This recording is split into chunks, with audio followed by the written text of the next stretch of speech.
Mr. Michael Sia, co-founder and MD at Wider Team Limited and the Dingle Group LLC, Austria.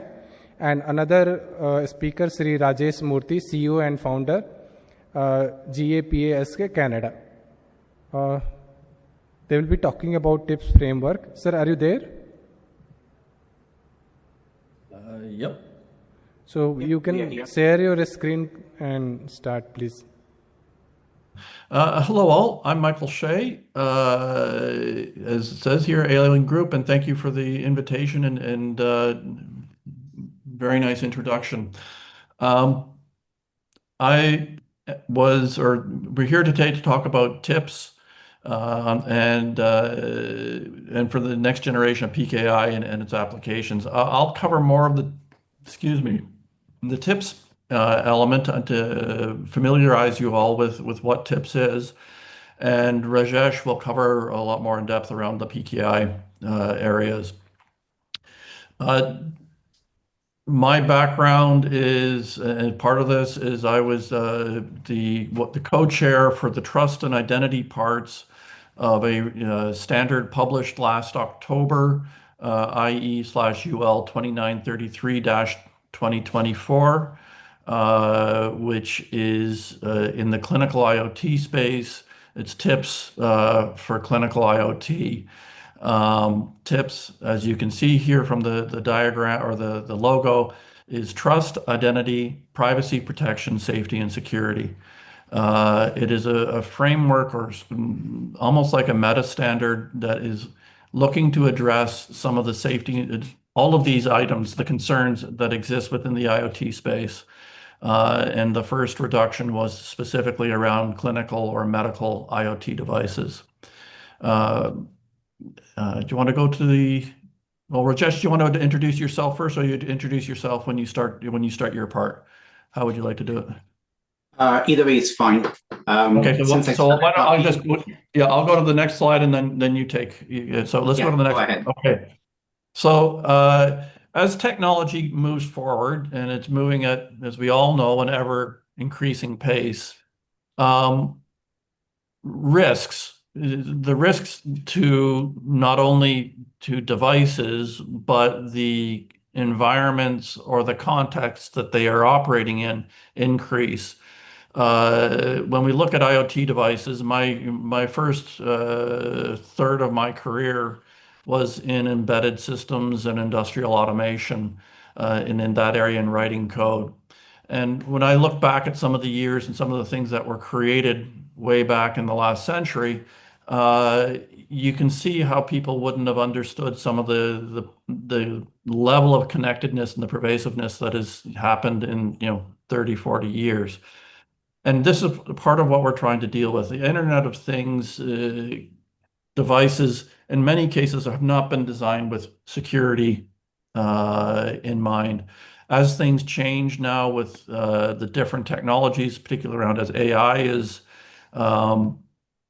sort of exploding and the volumes of data increasing, the levels of danger and the risks that are coming in in these environments, not only to the devices and the operation of the devices, but to our societies as a whole, is becoming very, very large. And TIPPSS was a standard created to try and address this, to start shifting the dial and bringing the assurance and safety, really all, like I said, all 6 letters, trust, identity, privacy, protection, safety, and security, into these environments, and reduce the overall risk that I believe anyways, most of us are not aware of the level of risk that we operate in a day-to-day manner. Next slide. Hi, thanks, Michael. My name is Rajesh Murthy. I'm an entrepreneur, consultant, author, researcher, and a speaker. Michael covered the top level of why we need to have TIPPSS. As we start embedding these wearable devices and various other devices with the increase in ubiquity, and miniaturization, these devices are prone to more attacks. So the attackers can interact with these devices, whether it's in your hospitals, the homes, critical infrastructure, or anywhere else. So the risks extend not only to the supply chains and the operational technology networks, but also to any kind of facility-wide automations and the devices that share data with these networks. And kind of given the device to cloud continuum, it does increase the attack surface and therefore cascading impacts. Considering the various incidents that we have captured in the last decade and the incidents that are spread over some of the countries like US, India, Germany, Brazil, and China, these are the most impacted. It makes us to look at what we need to do. Can we go beyond what is proposed as security? And closer home, particularly given that this is a trust or a PKI, Public Key Infrastructure Conference, you would have probably heard of the Coinbase breach that happened in May of this year, and the SharePoint zero-day vulnerability that was exploited, wherein the attackers bypassed the key protections and the trust controls put in place in July. Now, what these incidents show is that just relying on PKI, on digital trust, is not enough. You can mismanage credentials, misconfigure elements of the entire infrastructure, which is sprawling and really complex. They rely excessively on the trust to human actions, not just the actors, or expose yourself to exploitable software vulnerabilities that can basically defeat even the robust cryptographic controls. We see PKI as a foundation, but not the panacea for identity and trust, and it requires rigorous governance, constant verification, and defense in depth measures to address the evolving digital threats. Now, this is because of the rise in digital spaces. I did touch a bit on the ubiquity, and this ubiquity is basically built on top of miniaturization. Now, what this does is that it enables us to get data in various forms, and that volume of data can be used to analyze, build profiles, and build useful stuff. But at the same time, we can use it for stuff that may be bad, and that's where the attackers come in. Secondly, the complexity of this ecosystem. Because of the complexities, what we end up doing is creating operating procedures and other methodologies that would help us manage the complexity. That creates complications. This means that we will end up having widespread vulnerabilities, whether it is due to technology or not. In this landscape, trust becomes a liability, not a safeguard. And what's needed is a certain bit of skepticism, verification, and explicit guarantees instead of blind reliance on a particular technology that it provides or the platforms. So the message we want to send with the rise of digital spaces is that as intelligence and miniaturization driving ubiquity, the vulnerabilities we witness in the connected devices warn us of the broader dangers in the digital spaces. And digital spaces are in physical world as well. And that's where the TIPPSS framework comes in. Now, it helps us design for trust, privacy, protection, and more. And PKI provides us the required cryptographic tools to make that trust verifiable and enforceable. Oops. So what exactly is TIPPSS? Michael will be covering that. But TIPPSS does align with many of the modern security trends, and it does help with the regulations, whether it's GDPR, the DSA, cares about privacy and safety, not just your firewall. It enhances user trust by making it more human-centric and helps reduce the abuse, manipulation, and coercion threats that aren't just solved by your traditional security. Michael?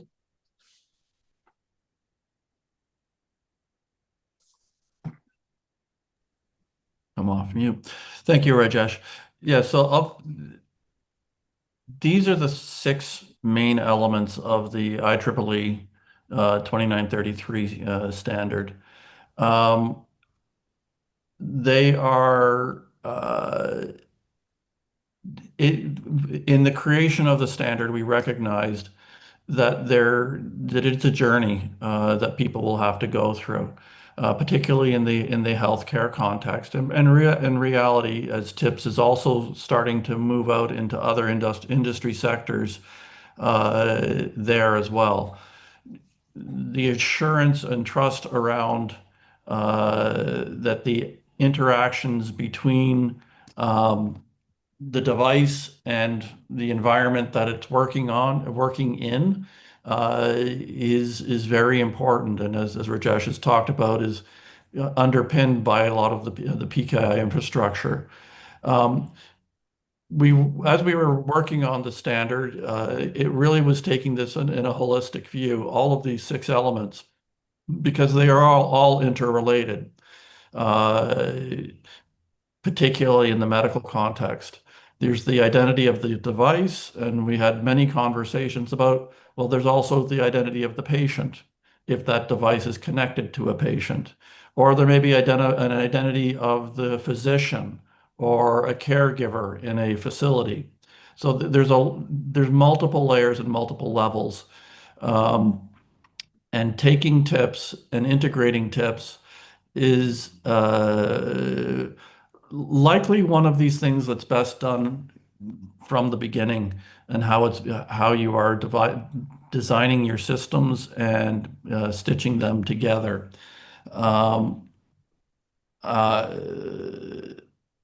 So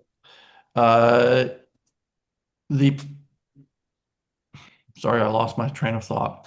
As we were putting this together, we recognized 2 things. First off, that as I said, these are all connected. The second is that there is a maturity model, and that industry will need time to move forward and to catch up to this. It has been very welcomely been accepted by large device operators or suppliers within the medical sector. And there has been fairly consistent feedback as to finally somebody has put this together. We're looking, so if I just go quickly through, trust is obviously you want to trust the device, but trust as we designed it and identity as we were looking at it was from 2 dimensions. The first dimension was the device into the network. So sort of a macro view. How does this device relate to the world that it lives in? And then there's a micro view, looking inside the device, so that as you are an engineer designing and building systems, what is the authenticity and what is the identity of the parts and components that exist within the device to ensure that there's not compromise that way.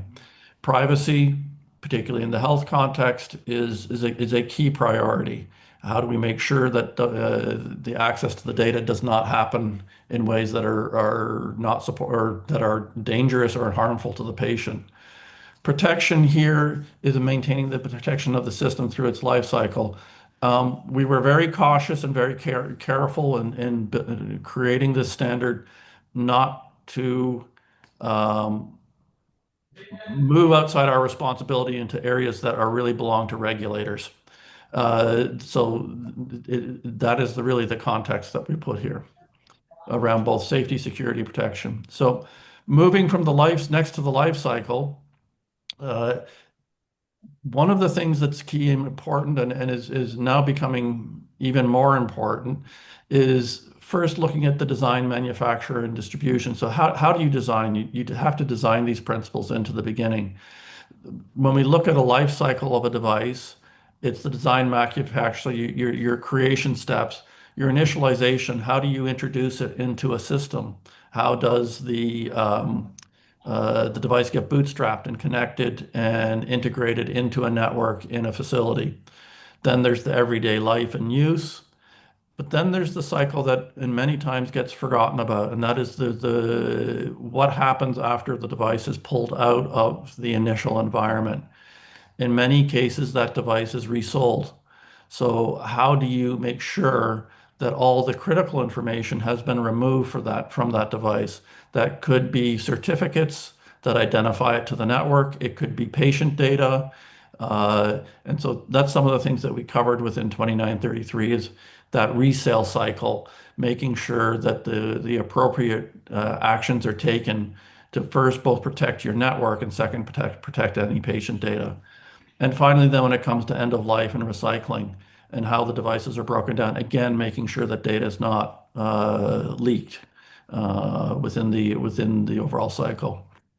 On the hospital for home, this is one of the use cases. Uh, there's a growing pressure or research, particularly around how to deliver healthcare outside of the medical facilities. And really, when we looked at it, there is in the lower left corner is the medical facility.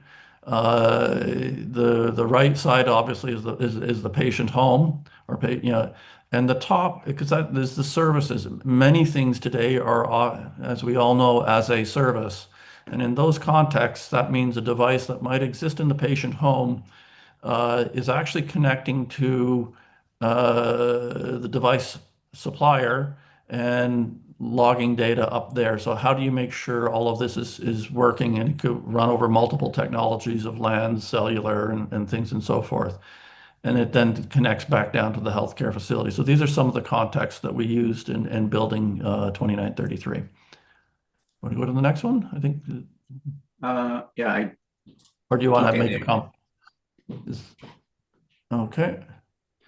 I can't resist. Yeah, you just covered this in the previous slide, Michael. Okay. All right. I'll go to the next one. Yep. And okay. So this is within the standard is also a reference architecture for a medical device in the medical environment, in the healthcare environment, and how to deal with the different services and command center that's put into a medical operation. Yeah, probably for this conference, maybe we want to highlight where you can see that there's like multiple devices and multiple workflows that needs to be authenticated. It's not just the user, but also the events and the workflows. So from a trust perspective, particularly when you're thinking about certificates, you may have multiple levels of certifications. So one of the bad approaches we have seen in some of the hospitals that have been impacted is that they only have one level. So basically, there is no issuer or there is no intermediary. You just have the root in your private as well. Think of what happens when you have a multi-enterprise and multiple networks connecting together. That's one of the takeaways for particularly people who are working with PKI and enabling trust across devices and users. And this kind of gives you a picture of the various nodes that are in action, various ecosystems in action, to enable us to work through the various workflows that are either mandated by regulations or necessary to enable healthcare facility. Michael? Yeah, I think you've covered it very well. So we're going on to this. Okay. The reference. Yes. So when we look at it from the different layers of the sort of reference architecture, we defined our SQUIRT as our service quality integration reconciliation, which then interfaces to the end to the different stack here. I don't need to read the slide off to you, but it really is following a structured flow, a structured stack of context, technology, applications, and so forth. Which are then both influenced or driven by governance and the architecture. So, it's just a sample reference architecture following best practices. Rajesh, I don't know if you want to add anything here as well. Just that we are working on the ISO 424.2 as well on reference architectures. We are not sure if this will make into it, but it is a point that needs to be emphasized that we use layered architecture because it's easy for us to look at different transactions and sessions that occur across the various workflows. And in the next slide, I'll be presenting a way to look at this reference architecture from a perspective of how you can bring in the principles or the pillars of TIPPSS framework, map them to the principles and the pillars of the PKI and its applications, and how digital trust could be brought about by various entities that you need to look at whether you're designing them or conceptualizing them. So from that perspective, TIPPSS asks you, what happens when the user is scared or confused or also being targeted? This is where we end up designing, say, for example, safety, not just security. We focus on the user impact and not just system hardening. One of the key aspects of PKI is just looking at it from a machine hardening perspective and not the user impact perspective. Think about your call center. Should the call center be involved? The call center is not involved in your hardening, but they are your first line of defense as well. If they don't understand what you're doing, then it doesn't make sense of whatever technology you put in place. So you need to force yourself to ask questions on, can users actually control their own trust model? How do I put in the certificates and make them work together? Say, for example, the use of mutual TLS. How can I make them work together without enabling a user, whether it is the end user, your client, your customers, or people who are not in the know-how, but do help you, support you, and are the first lines of defense? How can they react? How can they engage without losing your trust? And that's what TIPPSS framework does. Now, how can we then implement it from a PKI perspective? So I was told by Munir, Mohammed, and Balaji that you have a hackathon perspective. Now, most of the stuff given in blue is something you already are familiar with. I just want to touch base on certain areas that TIPPSS will make you, or the TIPPSS framework will make you think. At the user layer, I just explained a bit about why we need to consider that.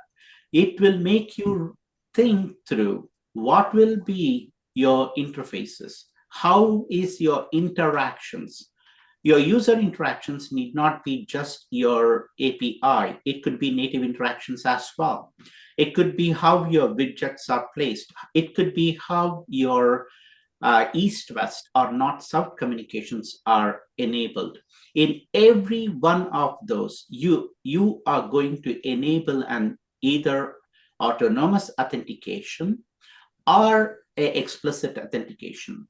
In either of them, you need to think about how your certification will play a role on it, because that's where your trust contexts come in, especially in your West's communications. In your data, what kind of controls are you providing? Not just for establishing your data security, but also in establishing user controls. Now, how will your scoring and baselines be enabled? What methodology would you use? Is it going to be a numbered system? Is the numbered system understood by people that would be using the, say, the certification system? So the key thing is to understand that you're mapping the framework to how you implement it. And the bridge between these two is your design and architecture. Essentially, architecture is design. All architectures are design, but not all designs are architecture. One of the key reasons is how you handle the attributes. Now, the TIPPSS framework helps you guide the design and operation of those systems, and it is a layered approach, so you can build scalable, trustworthy systems that are secure and, more importantly, human-centric. I'm not going to go through every domain here, but key thing from a PKI perspective and how TIPPSS works with PKI is to understand, for example, what the purpose of that particular device, purpose of that workflow would be, and therefore enable your designs to appropriately use it. Say, for example, we take the automotive sector. One of the key things in automotive sector is your secure over-the-air updates that you would enable it. And much of the misconfiguration comes because the updates may have malformed or misconfigured signatures. Now, this is an area of concern because if you have a misconfigured system, then your firmware will get a visit by your attacker. And that misconfiguration can mean that your vehicle will be inoperable and the user may lose trust in your manufacturer. So essentially, you need to think about how you can prevent an attacker in introducing into a malicious firmware. In TIPPSS, you want to take this, Michael, or shall I continue? Sure. Yeah, sure. Okay. Okay. So as I mentioned at the start, there's already underway the extension of TIPPSS to really all cyber-physical systems. The chair of this working group in PAR and of the standard, Florence Hudson, this has been part of her dream around the whole concept of TIPPSS right from the beginning. And can you just, yeah, there we go. So 2024 was approved. It was approved in June, and it was finally released for purchase, I guess, in October. We went through so the journey it was a long journey. We started back the first PAR was written in 2017, 2018. The project really started around 2019, and it was a long journey. There are areas now where we're looking to extend it. It is a maturity model is being developed around the journey to excellence around TIPPSS. It's obviously first aimed at the healthcare domain, and now at the AI, particularly in AI, because there's great concern, particularly in the introduction of AI, around the safety and security and the quality of what's coming out of AI-assisted systems for healthcare. There is active work going around the creation of PARs in the distributed energy resources smart grid area, connected vehicles, agriculture, and smart cities. volunteers or people who are interested in participating in any of these things is always sought. The way the standard and it was an open participation, not a member association created standard. If you are interested in either joining the monthly sort of roadmap task group, drop a note to Florence Hudson or myself or Rajesh, and our emails are at the end of the deck here. Be happy to get you onto the monthly call and see if there's particular task groups that are of interest to you. Do you want to go to the next one? Yeah. So here are the resources. The standard is available from IEEE, available for purchase. Also, if you look at NE Northeast bigdatahub.org/tips, there's just a sort of a list of articles and events that different members from the group have participated in. And you can see what's happening with TIPPSS and where things are going. The next one, I think that's it. So, That's it. yeah, thank you very much for the invitation to participate today. If you have any questions, please feel free to reach out to either of us, and we'll do our best. Thank you. Thank you. Any questions from the floor? But it's certainly free to reach out with email later. No questions, sir. Okay. There are no questions. Thank you for such a wonderful presentation.